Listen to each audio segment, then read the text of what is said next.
Reborn on the day my childhood friend broke his leg in the rain, I didn't rush to save him, and watched quietly from the balcony as he cried for help. Hello everyone. Welcome to Empress Revenge Stories. Let's begin this story. The rain outside the window pounded against the ground, deafeningly loud.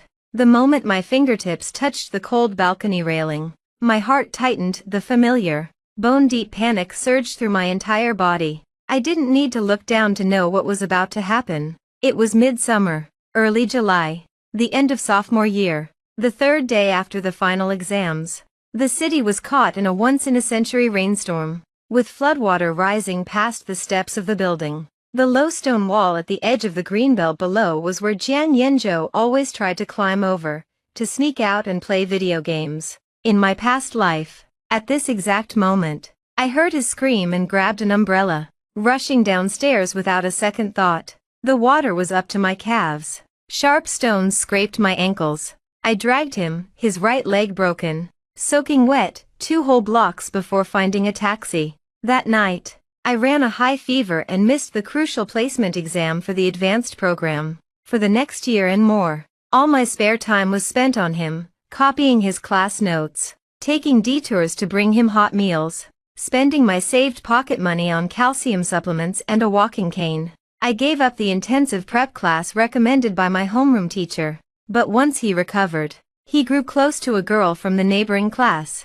When others mentioned my endless care, he simply said, "She did it willingly." In the end, I failed the college entrance exam and ended up at an ordinary college, while he, with stable grades, entered a top local university. When both families recalled that stormy day, they all blamed me. If you had been quicker, he wouldn't have lasting injuries and poor performance. The regret built from endless grievances was the abyss I saw whenever I closed my eyes. When I opened them again, I was back at the moment the storm began. Wen Jiao, come down. I fell. I can't move my leg.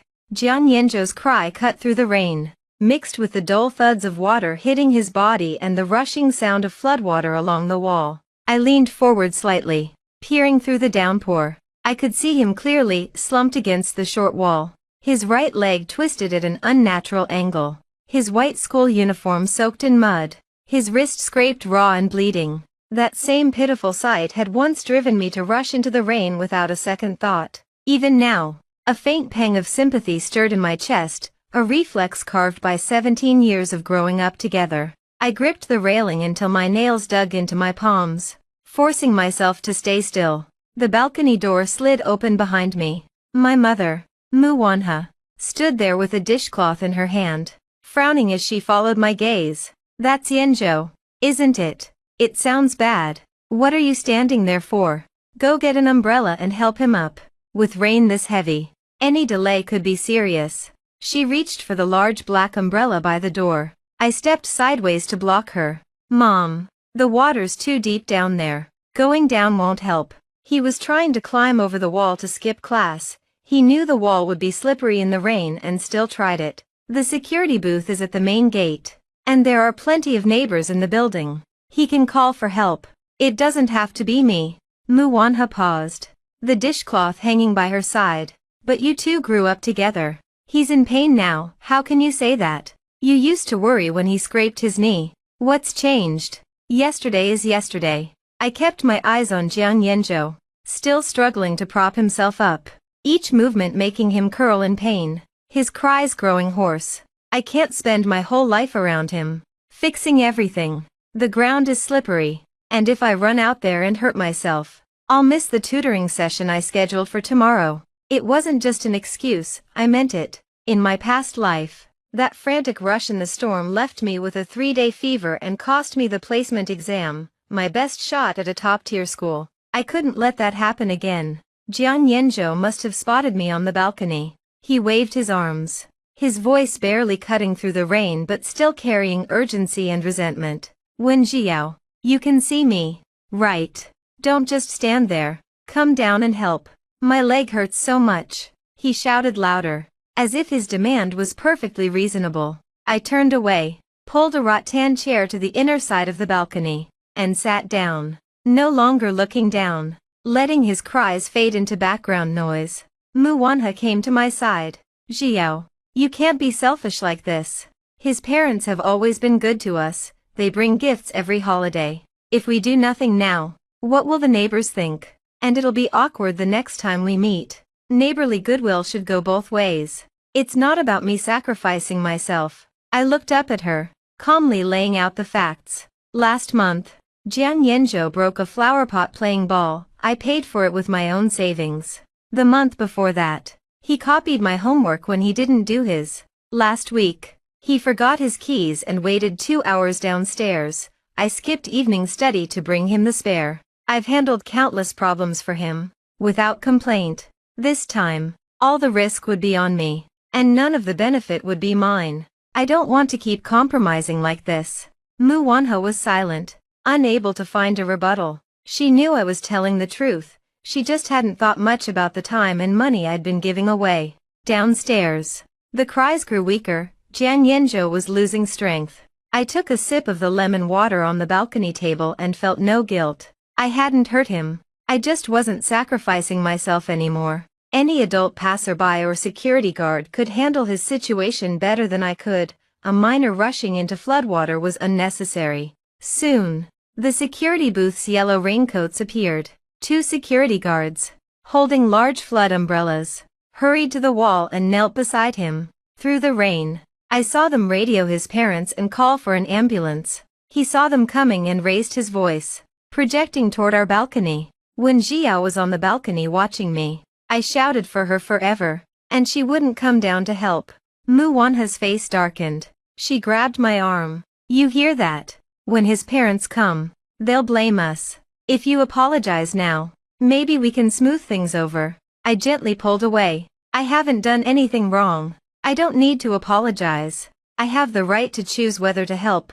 Being childhood friends doesn't mean I have to risk my own safety. The guard stabilized his leg and carried him to the dry doorway to wait for the ambulance. Jiang Yanzhou kept glancing up at our balcony, his eyes full of resentment, as if all his suffering was my fault. I calmly looked away, gathered my books, and opened my math error log, focusing on the problems, shutting out all the noise below. Mu Wanha sighed heavily, muttering about gossip, but she didn't try to drag me downstairs again. The rain kept battering the building. Down below, Jiang Yanzhou's cries, the guards' reassurances, and the neighbors' chatter all mingled together, but I felt nothing. The Wen Jiao who would have rushed to his aid was buried in the rain that changed my life. From now on, my life's focus would be on myself. About half an hour later, the ambulance siren grew closer and stopped at the gate. Paramedics loaded Jiang Yanzhou onto the stretcher, and the vehicle drove away. The noise finally died down. Mu Wanha came to my side, tapping lightly on my notebook. The ambulance has taken him.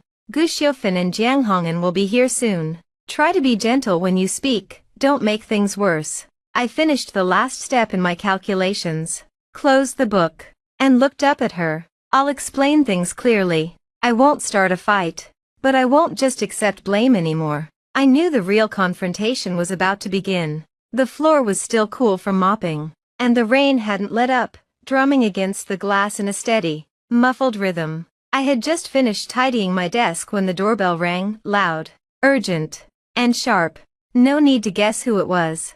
Mu Wanha's brow tightened. She gave me a worried look and hurried to open the door. The hinges creaked. Gu Xiufan stood there, rain-soaked, hair plastered to her face, eyes red, already speaking through tears. Jiang Hong'an followed behind, silent but glaring at me. Wanha, what is wrong with your Xiao? Gu Xiufan's voice rose with the weight of an aggrieved elder. My Yanzhou broke his leg today and lay in the rain for over 10 minutes. He saw Xiao on the balcony and begged for help, and she just watched him suffer. She wiped her tears. Those two grew up together, she always cared for him. We treated her like our own daughter. Who would have thought she'd be this heartless? If Yanzhou ends up with permanent damage, who's going to take responsibility? Mu Wanha tried to calm her. Xiufan, please calm down. The kids are still young, maybe she just panicked. Panicked? Gu Xiufan shot back. Louder. I asked the security guards, they said she was sitting on the balcony reading. Not panicked at all, she was cold-blooded.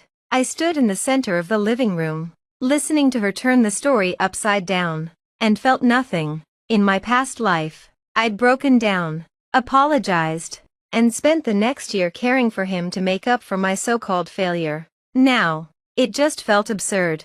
I stepped forward, calm and steady. Aunt Ge. First of all, Jiang Yanzhou was hurt because he climbed the wall to skip school. The school forbids it, and in the rain. It's obviously dangerous. It was his choice to ignore the rules. He has no one to blame but himself. She faltered at my composure, then snapped. Kids like to play, so what if he climbed?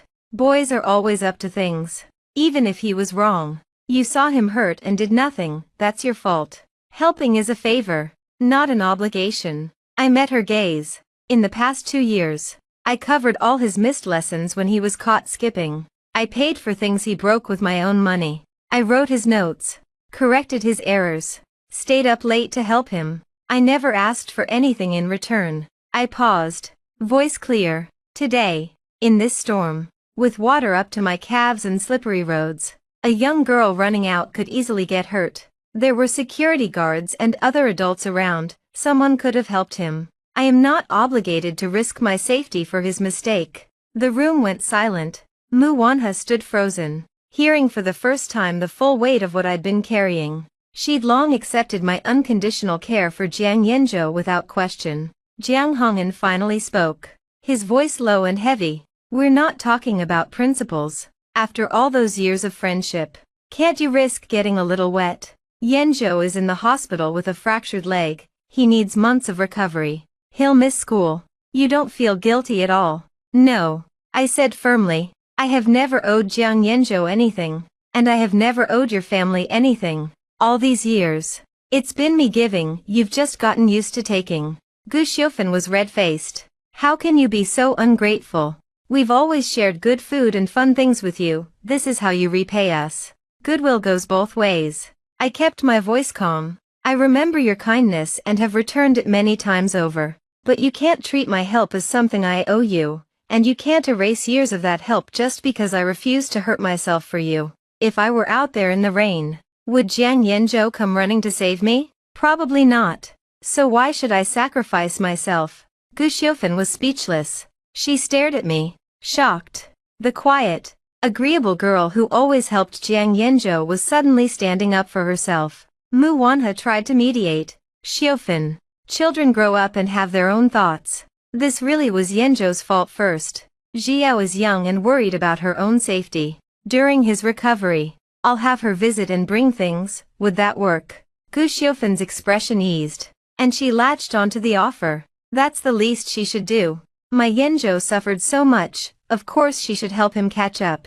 No, I cut in. Firm. I won't tutor him, and I won't spend my time on him. I have my own study plans this summer. I'm starting an intensive prep class soon. I don't have spare time to fix his mistakes. In my past life, that compromise had trapped me for months. I gave up the prep class, ran between the hospital and his home, fetched meals, did laundry, and ruined my own future. I wasn't repeating that. Wen Jiao, you're so cold. Gu Xiufen shook with anger. All these years of friendship, you'd throw it away like that. Friendship is a two-way street. My voice was calm. Everything I've done already more than repays any goodwill. From now on, I won't give unconditionally. His injury was his choice, and the consequences are for him and his family to bear. Jiang Hongyan's expression hardened. You're too selfish. We'll talk to your parents. This is not the end of it. Talk all you want. I replied. I'm not wrong, and I won't be guilt-tripped. Mu Wanha, caught between us, finally understood that I wasn't just throwing a tantrum, I was truly cutting ties. Gu Xiufen tried again, turning to my mother. Wanha, we've been neighbors for over a decade. I've always treated you well. Any decent child would help a friend in need. How can she be so cold? I'm not afraid of gossip, I said. I have a clear conscience. I care more about my own future than what others say. Left with no leverage, Gu Xiufen glared at me. Fine. When school starts, we'll see how everyone looks at you for sitting by while he was hurt. She yanked Jiang Hongyan's arm and they slammed the door behind them. The house shook. The rain continued. Mu Wanha sighed. Not angry, just weary. Xiao, you were too harsh. Even if you're right, you didn't have to push them away, you'll have to see them around. I turned to her. Mom, giving in never leads to harmony, it only invites more demands. I've accommodated him for over a decade. And that's enough. I won't sacrifice my own future for the sake of appearances. After a long silence, Mu Wanha nodded. I understand. But there will be talk. I smiled. Relieved. I can handle talk. It's nothing compared to what I lost in my past life. I was ready for gossip, for isolation, for anything, as long as I could protect my own path. The coming storm at school was just the first challenge of breaking free. Summer break ended quickly. On the first day back, the weather was clear, carrying the scent of camphor trees. But I knew peace wouldn't last. A storm of rumors was already brewing. Jiang Yanzhou had a heavy cast on his leg and needed crutches. On the first day, Gu Xiufan brought him to the classroom herself, making sure he moved slowly, wincing at every step. Everyone looked at him sympathetically. In my past life, I'd rushed to help him, handling all his errands, letting him be the center of attention. This time, I walked straight to my seat, put down my bag, and started working. I didn't even glance at him. He paused in the doorway, surprised, then gave me a hurt, resentful look. He didn't want sympathy from others, he wanted my guilt, my service. Soon, the whispers began. Did you hear? Jiang Yanzhou broke his leg over break. And when Jia was watching from her balcony, she didn't go help. Really? But they grew up together. I heard he shouted for her forever. And she just sat there. Meng Xining, sitting diagonally ahead of me, made sure her voice carried.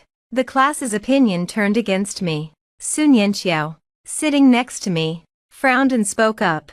You don't know the whole story. Why judge? Meng Xining scoffed. What whole story? She saw him hurt and did nothing, that's the truth. Helping is a favor, not an obligation. I kept working, my voice calm and clear. His injury came from sneaking out and climbing a wall in the rain. That's on him. The whispers stopped for a moment. People were surprised I would address it so plainly. Then Jiang Yanzhou hobbled to the center of the room, pale and fragile, and spoke softly. Everyone, please don't blame Wen Jiao. The rain was heavy, and she was scared. It wasn't her fault I fell. On the surface, he was defending me. In reality, he was confirming their narrative. The class ate it up. He's so kind. Even after what she did, I could never do that to a friend. The rumors solidified. Qi Jingxing, the class monitor, watched from the side, not joining in. I set down my pen and looked directly at Jiang Yanzhou. You don't need to defend me. I don't need forgiveness. He froze, not expecting me to reject his act. I know you didn't mean it, he said softly. I just wish you'd helped me. That's all. But I forgive you. Meng Xining jumped in. Jiang Yanzhou is too good. Wen Jiao really went too far. Others echoed her. Sun Yanxiao whispered angrily. He's twisting everything. Want me to explain? I shook my head. Explaining won't help. People believe what they see on the surface. I need real proof. I stood up, facing the class. Everyone thinks I owe Jiang Yanzhou. Right. The room went quiet. Jiang Yanzhou shifted nervously. I'm not blaming you, he said quickly. I cut him off. Since we're all here, let me show you everything. I pulled out a folder from my bag, with receipts, notes, screenshots laid out on the desk. First, last semester, Jiang Yanzhou broke classroom equipment. I paid 820 yuan in repair fees. Second, for a year, I stayed up to write his notes and review his weak points. Third, last month, he owed money for game skins and I covered it. I showed each item. I've never owed him anything. I've helped him countless times, without complaint. Today, his injury was his own doing, skipping school, climbing a wall in the rain. There were adults who could help. I was not obligated to risk myself. My years of help were a favor. This time, I chose not to sacrifice myself. That doesn't make me cruel, it makes me someone who finally set a boundary. The class was dead silent. Jiang Yanzhou's face went pale, his hands gripping the crutches. I didn't, those things were voluntary. He stammered. Voluntary. I said calmly. Yes. I volunteered my time, money, and effort. But that doesn't mean you were owed it. And it doesn't give you the right to distort the truth and paint me as the villain. Qi Jingxing stepped forward, looked at the evidence, and spoke clearly. This is the full picture. We shouldn't jump to conclusions. The rumors died. Those who'd criticized me looked down. Meng Xining shrank back. Jian Yanzhou stood there, trembling, exposed. He'd hoped to shame me into returning to my old role, but I was no longer the Wen Jiao who'd let him take advantage. I gathered my evidence and met his eyes. From now on, you handle your own mistakes. I won't be giving you anything more. The storm of gossip was over. I'd finally proven the truth, without shame or blame. The breeze carried away the years of tension I'd carried. My new life had truly begun. When the lunch bell rang, most students headed to the cafeteria. A few stayed to study. I was sorting through the week's errors when I heard the thud of crutches beside me. Jian Yanzhou had hobbled over, blocking the light. Sun Yanxiao saw him and tensed. He ignored her, focusing on me. Xiao, can we talk alone? Say it here. I kept writing. He hesitated, then softened his tone. We've been friends for over a decade. Is one rainstorm really going to end that? I was wrong to climb the wall, but I was in pain, and I thought you'd help. I didn't end anything, I said, still not looking up. I just stopped giving without limit. I didn't realize you saw it that way. He shifted closer. I thought we were close, that you wanted to help. When my parents came, they were harsh. I tried to talk to them, but then you put those receipts out in front of everyone. You created that moment, I said, closing my pen. If you hadn't played the victim and spread rumors against me, I wouldn't have shown the proof. I was just protecting myself. He couldn't argue. He tried another angle. I know I owe you. I won't ask for help anymore. Can we at least go back to being normal? It hurts both of us if we're at odds. Meng Xining was watching from nearby. Sun Yanxiao saw through his act. Normal requires mutual respect. You didn't care about her when you were spreading rumors. Now that the truth is out, you want to make nice. That's just convenience. I'm not being convenient. He turned to me. I just don't want to throw away our history. When I was bullied, you stood up for me. When I wanted sneakers, you saved for months. You used to bring me homework when I was sick, remember? I remembered everything. In my past life, those memories had been chains. But not anymore. Of course I remember. I never treated you badly. But affection isn't a blank check. I chose to help you, but that doesn't mean I must endanger myself, or let you twist the truth. He pushed harder. Our families are close. My mom and your mom still meet up. If we stay distant, it'll be awkward for them. Think about that. Adults can manage their own relationships. I replied. My mother never forced me to give in. But your mother came here that night and accused me without knowing the truth. If you truly cared about keeping peace, you wouldn't have let that happen. He finally gave up on the nice act. So nothing I say will change this. All because I broke my leg and you didn't come down. It's not just that day. I laid out my final boundary. You've always relied on me to fix your messes, to take the hits, to cover for you. This rain just drew the line. From now on, we're classmates, nothing more. I won't go out of my way for you. And I hope you'll stop using our past to pressure me. He stared at me. Classmates. That's it. His grip on the crutch tightened. You're really cutting me off. I'm setting boundaries. I stood up, grabbing my review notes. My focus is on exams and my future. I can't afford to waste energy on an unequal relationship. Take care of yourself, and please don't come to me with personal matters anymore. I took a step with Sun Yanxiao to leave. He hobbled after me, nearly stumbling. If I apologize in front of the whole class, will you change your mind? Apologizing is your choice. Accepting it is mine. I walked on without looking back. Even if you apologize, I won't go back to the way things were. Outside the classroom, Sun Yanxiao exhaled. You were so clear-headed. Anyone else would have softened when he brought up childhood memories. He's just used to you being there for him. And now he's scrambling. I leaned against the railing, looking out at the schoolyard below. In my past life, I'd given and given to maintain that decade-long friendship, and only hurt myself. Now I knew. Real friends don't drain you. They don't twist facts to make you the villain. He'll try again, Sun Yanxiao said. With other people. Maybe with family. Can you handle the pressure? Yes, I said without hesitation. I know exactly what I want. To study hard, get into a good university, and never let others drag me down again. No matter who tries to talk me out of it, I'm not moving from where I stand.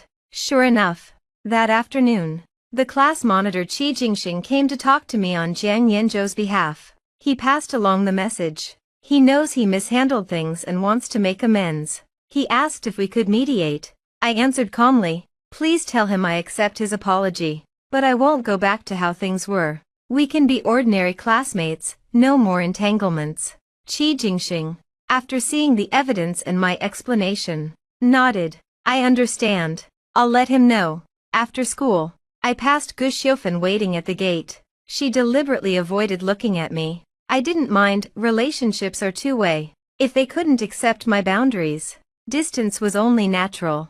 At home, Mu Wanhe told me quietly, Aunt Jiang messaged me today. She wanted to arrange a dinner to smooth things over. I declined. I was surprised. She handed me a warm glass of milk.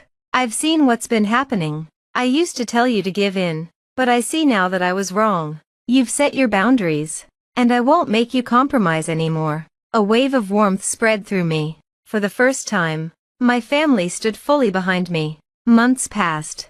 The rainstorm was already 3 months behind me. The results of the midterm exam were posted on the bulletin board. I found my name, rank 30, a jump of over 100 spots since last semester. Sun Yanxiao beamed. I knew you'd do it. You've been working so hard, staying up late, ignoring distractions, all of it paid off. I touched the paper, finally feeling at peace. Nearby, I heard others whispering about Jiang Yanzhou. He's dropped below 200 now. Since he stopped studying, he's been slacking off, goes to internet cafes every day after school. The homeroom teacher has talked to him a few times. He broke another student's tablet and couldn't pay for it. No one's backing him up anymore. I didn't feel any satisfaction, just recognition. All his mistakes used to be covered by me. Now, with no one to protect him, his flaws were laid bare. He walked down the hall, still limping, and paused when he saw my name on the list. He looked at me with a mix of envy and regret, but didn't approach. Meng Xining, who had once spread rumors, came up to me, ashamed. Wen Jiao, I'm sorry. I believed the wrong story and said things I shouldn't have. I know now, you've always just focused on your own work. I was wrong. It's okay, I said. People are easily fooled by appearances. It takes courage to admit that. She nodded and left.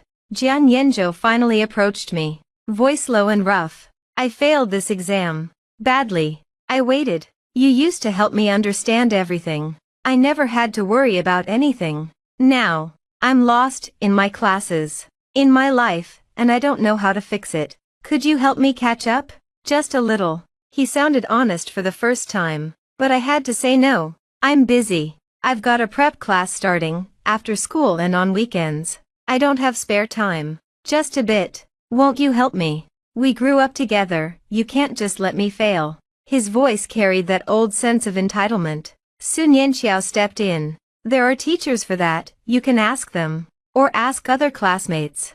But don't keep pushing Wen Jiao. You've already used so much of her time. And she's finally found her own rhythm. He had no answer. He looked at me, but I stood firm. I realize I made mistakes, I spread rumors and hurt you. I'm sorry. I'll apologize to everyone. Just help me pass. Apology is your choice. And I accept it, I said. But I'm not changing my plans.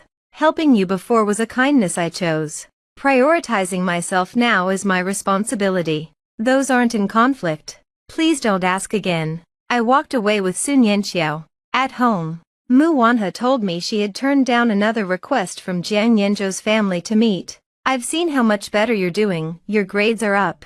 You're calmer. That matters more than keeping up appearances. I've made it clear to them. I felt a deep warmth. My family's trust was solid. Weeks later, peace had settled.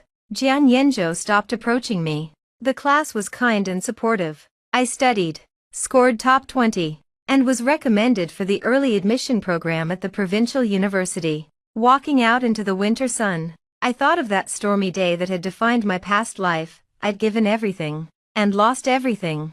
Reborn. I had stayed on that balcony and held my ground. It looked cold, but it was the first act of saving myself. Friendship shouldn't be one-sided sacrifice.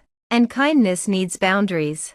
Jian Yanzhou stayed in his old habits, and I left him behind. Step by step, I walked toward my own future. This was my true new beginning. What do you think of this story? Feel free to share your thoughts in the comments. I'd love to hear your voice.